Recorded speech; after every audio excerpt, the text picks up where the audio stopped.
Après avoir frôlé une 9e séance de hausse d'affilée, la Bourse de Paris réitère pour une séance sous le signe de l'attentisme. L'envolée des prix à la production en Chine pour le mois d'octobre nourrit les craintes quant aux tensions inflationnistes et leur impact sur la reprise économique. Ils bondissent de plus de 13% sur un an, soit le rythme le plus élevé depuis 1995.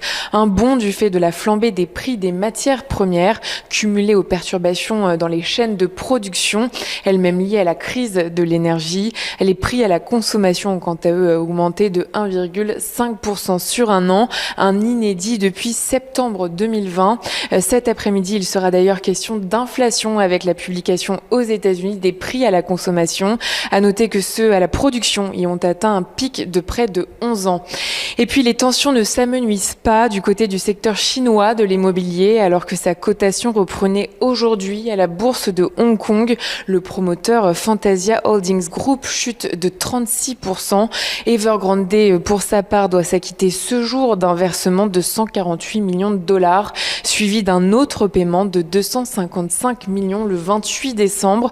Dans leur ensemble, les places asiatiques reculent. Aux États-Unis, les contrats futurs évoluent en ordre dispersé. Sur le plan du pétrole, les cours inscrivent leur 4e hausse consécutive avec un gain de 0,6%. Total Energy est en nette progression. Alstom décolle après l'annonce d'une hausse de son chiffre d'affaires et d'un carnet de commandes qui s'étoffe. La marge d'exploitation ajustée a en revanche nettement reculé.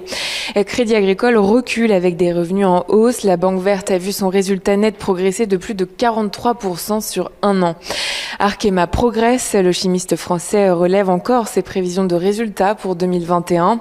Et puis EDF publie son chiffre d'affaires en hausse de près de 16%. Sa production nucléaire en France progresse dans un contexte de prix élevés. Il confirme l'ensemble de ses objectifs.